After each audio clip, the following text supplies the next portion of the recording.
नमस्कार। आज हम बात कर रहे हैं मिर्च और बैंगन की खेती की दो बड़ी सरदर्दियों पर, थ्रिप्स और तनाफल छेदक कीट। अक्सर किसान शिकायत करते हैं कि भाई दवा डालते हैं पर ये कीट हैं कि मानते ही नहीं। हाँ बिल्कुल। ये बहुत आम समस्या है और इसका एक बड़ा कारण शायद ये है कि दोनों कीटों का नेचर अलग है। नेचर अलग है, कैसे? देखिए, मिर्च में जो थ्रिप्स लगता है वो है सकिंग पेस्ट, मतलब रस चूसने वाला।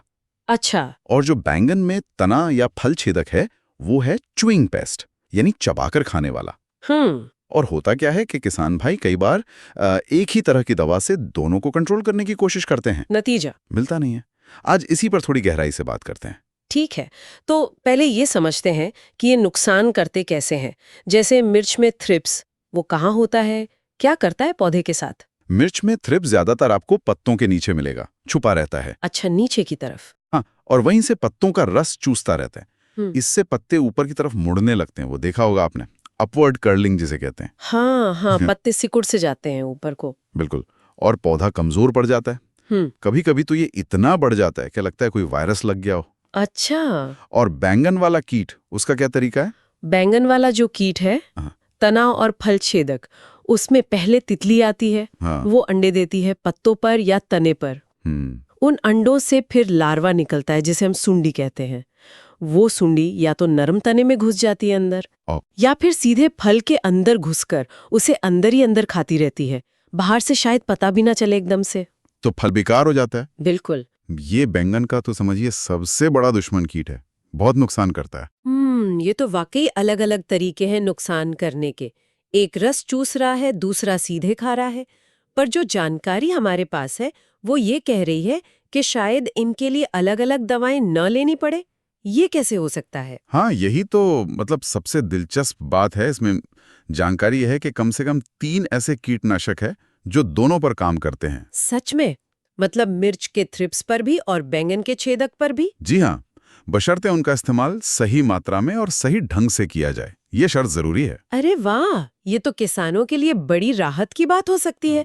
फिर बताइए कौन से हैं वो 3 कीटनाशक और उन्हें इस्तेमाल कैसे करना है, क्या ध्यान रखना है? ठीक है, तो पहला है फ्लूक्समिटामाइड 10% ईसी। फ्लूक्समिटामाइड? 10% ईसी। ईसी मतलब?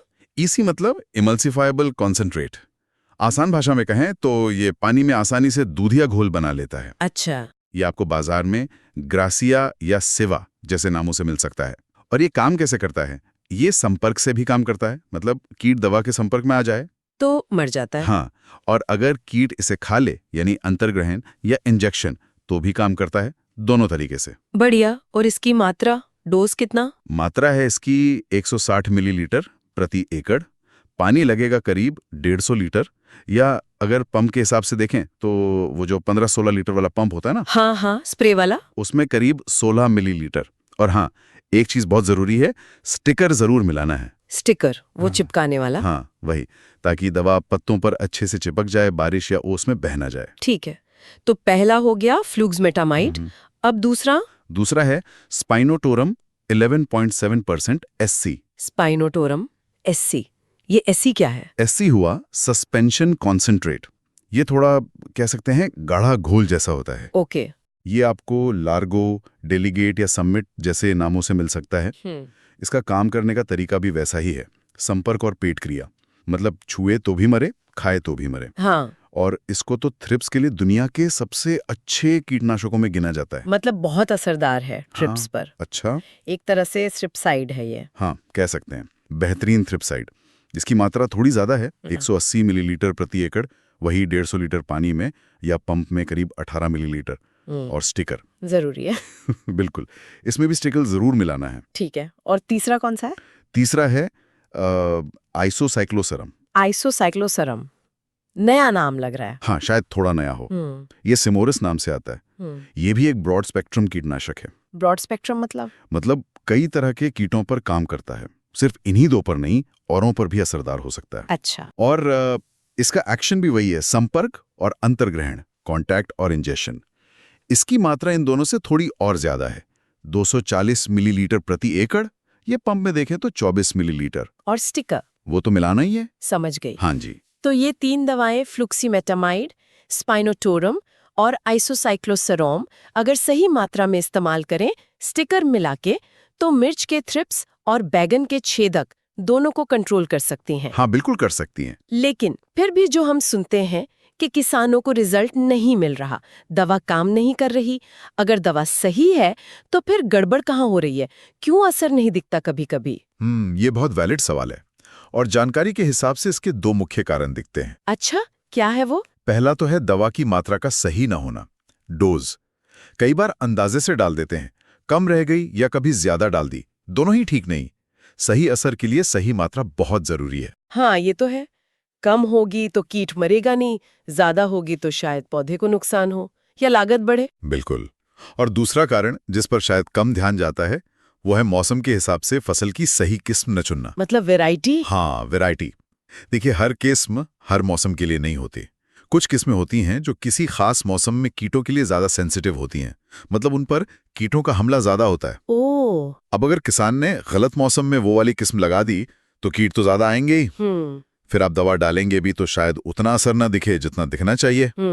और फिर दोष किस पर जाता है? दवाते। हाँ, अक्सर दवा को दोष दे दिया जाता है, जबकि असल जड़ शायद गलत किस्म का चुनाव या डोज की गड़बड़ी में हो। ये तो बहुत अहम बात है। मतलब सिर्फ दवा छिड़क देना ही काफी नहीं है। तो अगर हम आज की बात का सार निकालें तो ये हुआ कि मिर्च और बैंगन के इन मुश्किल कीटों से निपटने के लिए एक मल्टी प्रोंग्ड अप्रोच चाहिए। बिल्कुल। पहले तो कीट को समझो, कौन सा सकिंग है, कौन सा चूइंग। फिर सही दवा चुनो, जैसे ये 3 आपने बताई जो दोनों पर चल सकते हैं। हाँ, फ्लुक्सिमिटामाइड, स्पोइनोटोरम और आइसोसाइक्लोसिरम। फिर उसकी सही मात्रा इस्तेमाल करो, स्टिकर जरूर मिलाओ, और साथ ही अपनी जमीन और मौसम के हिसाब से सही वैरायटी का चुनाव भी उतना ही जरूरी है। एकदम सही कहा आपने। ये सारे पहलू जब एक साथ मिलेंगे, सही दवा, सटीक मात्रा, सही किस्म, सही तरीका, तभी बेस्ट रिजल्ट्स की उम्मीद की जा सकती है। इस पूरी बातचीत से मेरे मन में एक और विचार आ रहा है। शायद हमें कीट नियंत्रण को सिर्फ दवा के एंगल से ही नहीं देखना चाहिए।